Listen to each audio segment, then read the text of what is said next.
Olá, meus irmãos, paz e bem, louvado seja o nosso Senhor Jesus Cristo, que Ele seja para sempre louvado.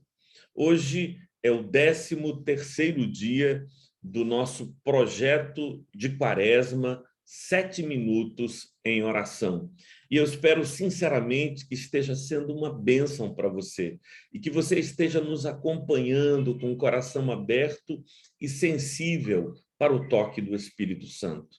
Eu gostaria de ler, para nossa edificação e meditação, o texto que se encontra no Evangelho de Mateus, capítulo 16, a partir do versículo 13. Indo Jesus para a região de Cesareia de Filipe, perguntou a seus discípulos: quem os outros dizem que é o Filho do Homem? E eles responderam: uns dizem que é João Batista, outros dizem que é Elias, outros dizem que é Jeremias ou algum dos profetas. Ao que Jesus perguntou: e vocês, quem dizem que eu sou? Respondendo, Simão Pedro disse: o Senhor é o Cristo, o Filho do Deus vivo. Então Jesus lhe afirmou: bem-aventurado és, Simão Barjonas, porque não foi carne ou sangue quem revelou a você estas coisas, mas o meu Pai que está nos céus.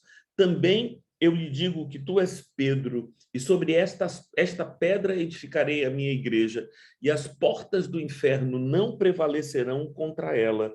Eu lhe darei as chaves do reino dos céus, e o que você ligar na terra terá sido ligado nos céus, e o que você desligar na terra terá sido desligado nos céus. Então Jesus ordenou aos discípulos que não dissessem a ninguém que ele era o Cristo. Acho interessante nesta passagem o desejo de Jesus de saber qual a opinião que as pessoas tinham a respeito dele. Ele tinha absoluta segurança de quem era, se você lembrar, no episódio das tentações, quando o diabo lhe diz: se tu és o Filho de Deus, manda que estas pedras se transformem em pães.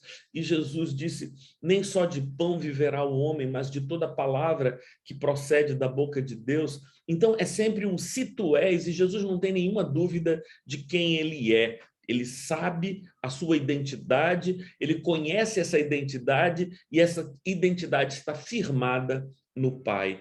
Contudo, ele se interessa pela opinião das pessoas a respeito dele, para que ele pudesse mensurar, direcionar o seu ministério, a sua pregação, e saber o quão próximo ele estaria do final daquele tempo, porque quanto mais evidentemente ficasse para os principais sacerdotes e dirigentes do povo a sua identidade de Messias, mais perto ele estaria da sua morte, porque eles lançariam-se contra Jesus, como efetivamente fizeram.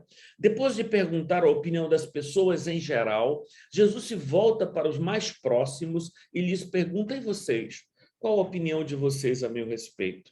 É nesse momento que Simão Pedro, filho de Jonas, por isso Simão Bar Jonas, a expressão aramaica bar, ou a expressão hebraica ben, significa filho, Simão, filho de Jonas, não foi carne nem sangue quem te revelou, porque Simão Pedro disse, tu és o Cristo, o Filho do Deus vivo. A palavra Cristo significa escolhido de Deus, separado de Deus. Então, Pedro, ao dizer, tu és o Cristo, o Filho do Deus vivo, aquilo alegrou o coração de Jesus, porque o seu ministério tinha conseguido mostrar àquelas pessoas, sem que ele dissesse explícita ou expressamente que era o Messias. Ele disse isso, por exemplo, à mulher lá do tanque a mulher samaritana, ele disse isso, não é? Do tanque de Sicar, lá do poço de Sicar, ele disse, eu sou o Messias, eu que falo contigo. Mas não era costume de Jesus revelar a sua identidade às pessoas, essa identidade que é uma identidade no Pai, o escolhido de Deus. Deus disse várias vezes, tu és o meu filho, em ti eu sinto prazer. Então, quando Jesus ouve estas palavras de Pedro, alegre em seu coração, ele diz, bem-aventurado és, Simão, filho de Jonas, porque ninguém que está aqui te revelou, mas o meu Pai que está nos céus te revelou. E porque tu já tivesses acesso a esta revelação, eu vou te dar uma outra. Eu vou te dizer que tu és Pedro, e sobre a pedra desta consciência de quem eu sou, eu edificarei a minha igreja. Logo, a igreja de Cristo não é edificada por tijolos, nem por ferro, arames e cimento.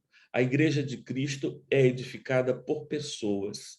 Assim como Pedro e a sua consciência seria fundamento da igreja que o Senhor mesmo edificaria, assim eu e você fomos chamados por Deus, escolhidos por Deus, e é neste sentido que temos uma natureza crística, uma natureza ungida, uma natureza escolhida, não para que passemos as nossas vidas desperdiçando-as com prazeres loucos, autodestrutivos, mas para que amemos-nos uns aos outros, para que nos entreguemos ao trabalho em favor de todos. E Jesus disse: tu és Pedro, e sobre esta pedra eu mesmo edificarei a minha igreja, e as portas do inferno não prevalecerão contra ela, significando dizer que nós vamos invadir os domínios do inferno, e as portas do inferno não suportarão o ariete da fé e da pregação da verdade, que invadirá aquele domínio de pessoas alienadas de Deus, fracassadas de esperança, sem fé e sem ânimo para a jornada de amor. Então, que Deus nos ajude e nos fortaleça para que, como edifício santo que somos, edificação de Deus, sejamos igreja de Cristo onde quer que estivermos, para amar o nosso próximo e levantá-lo em esperança. Vamos orar? Ó Deus eterno, muito obrigado pela tua vocação, porque também nós somos escolhidos e também nós somos filhos de Deus, filhos do Pai. Dá-nos, Senhor, que possamos realizar como nosso Mestre Jesus Cristo toda a obra de amor, de salvação, de libertação, de cura, de esperança e de propósito que este mundo tanto carece. Em nome dele é que rogamos que seja assim. Amém. Paz e bem a todas e todos vocês. Amém.